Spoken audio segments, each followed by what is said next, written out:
been like for you to kind of travel the country right now running for president and hear from so many different parents? Well, I think, first of all, we are moms first. I mean, it's that one job. I always say we have one job, and that's to make sure that we get everything right with our kids. I mean, from the second they're born, that's what we fight for. And when I look at what's happening in our country, I just look at, how did we get to this point? And I think COVID, this was happening before COVID. Everybody wants to blame the educational problems on COVID. We had problems before COVID. And so you look at the fact that all of a sudden there's this lack of transparency in the classroom. And all of the things you mentioned are important. But no one should ever wonder what's being said or taught to their parent in the classroom. Parents need to know all of that. So I look at that. You look at the context of what they're learning. Parents need to be a part of the subjects. I think back to when I was in school. We didn't have sex ed until 7th grade. And when we had it, your parent had to sign a permission slip. I was the uncool kid in the class next door because my dad wouldn't sign it. But your parents decided what they wanted. We need to leave parenting at home. What bothers me right now so much is that you've got these school districts and teachers unions trying to take custody of our kids. That's not their right to do that. And so when you see what's happening, and you've got one chance, yes, moms are going to get their backs up. Yes, dads are going to get their backs up. Because now I look at what's happening in the Manchester School District. The idea that a mom would not know that anything related to the child thinking transgenderism, whatever was happening, and you not tell the parent, that's malpractice in the worst way, because guess who that child goes home to at night?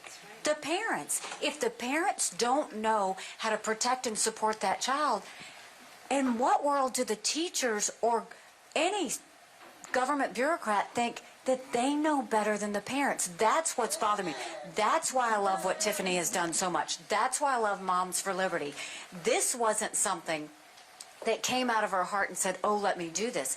This came out of a true cause, a true fight of where we were seeing parents all over the country where suddenly they were masked, they weren't being taught the basics, and you look pre-COVID, 67% of our 8th graders in this country were not proficient in reading or math.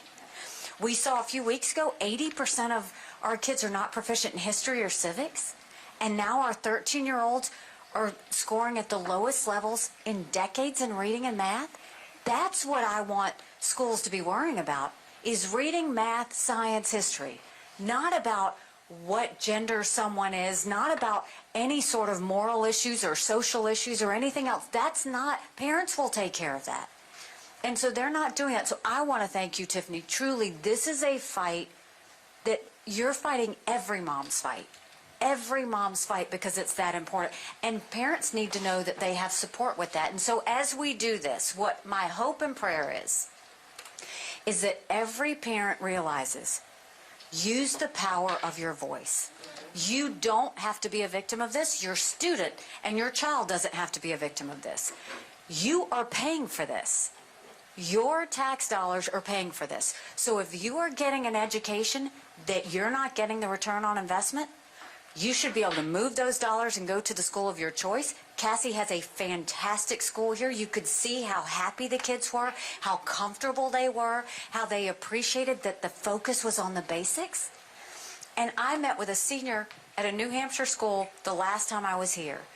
And she said, and she pulled me to the side to say it, she said, in every one of my classes, they talk about transgenderism. And we feel like we're walking on glass because we don't want to say something because we're worried that everybody will get mad at us or they'll say we're bad people. That is terrible. We are supposed to be teaching our kids how to think, not what to think. And the last thing you want to think as a parent is that you're sending your child to school to be bullied for thinking something that's not natural to think. We have to fix this. When I was governor in South Carolina, we were looking at changing the funding formula to figure out how we could lift up the rural challenged parts of the state without bringing down the more wealthy areas of the state. And in that, you realize that you can do things at the state level, because what the Department of Education does is they'll say, if you teach this, we'll give you this much money. If you teach this, we'll give you this much money. If you teach this, you teach critical race theory, we'll give you this much money. But states don't know they can deny the money. And so what I learned through all of that is, and this is part of what I will do as president, is we need to make sure those educational dollars are block granted and sent down to the states. So much of this is the Department of Education deciding what they want states to do, and we're like puppets having to deal with it. When you go and send the money down to the states, you empower the people. Then it's as close to the parents as it gets. That's the first line of defense, is send it down to the states. Then states, the parents can go and dictate exactly what it is that they want in their schools.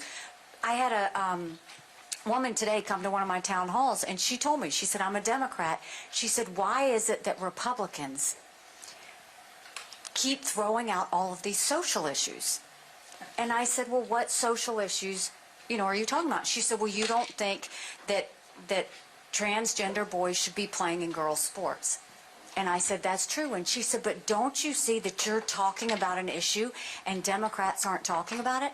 I said, I'm talking about an issue because it is in our schools.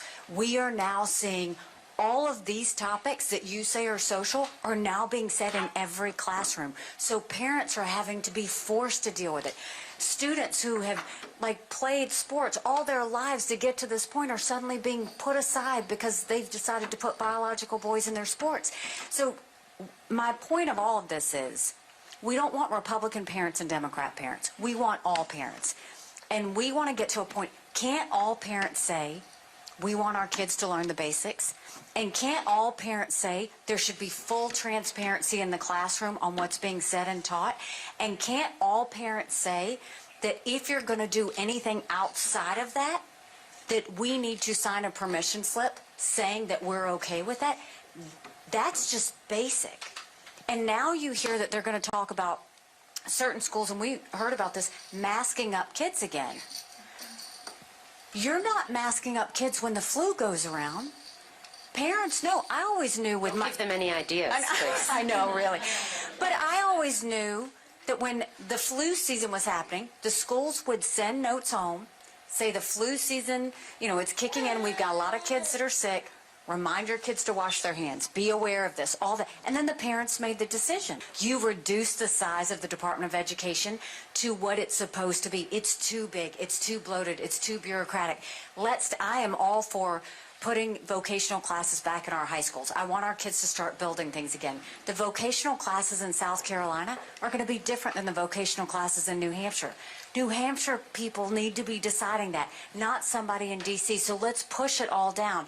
And then what would be left of the Department of Education, what they need to do is, how are we going to get our kids smart enough to beat China, to beat Russia, to beat India, to make sure that they are next level, but not in a way that they're telling what to do. They should be providing expertise on what we aren't doing that we should be doing. We've got our kids way behind in school. We've got to catch them up. We should be talking about more technical colleges, not necessarily just universities, because we want our kids to be able to find something that they can excel at. And so, yes, look, with Congress, they're not going to go and just abolish the federal government, but guess what? We can go and push all those programs down and make it so small that it's manageable. That's what I'd like to see happen.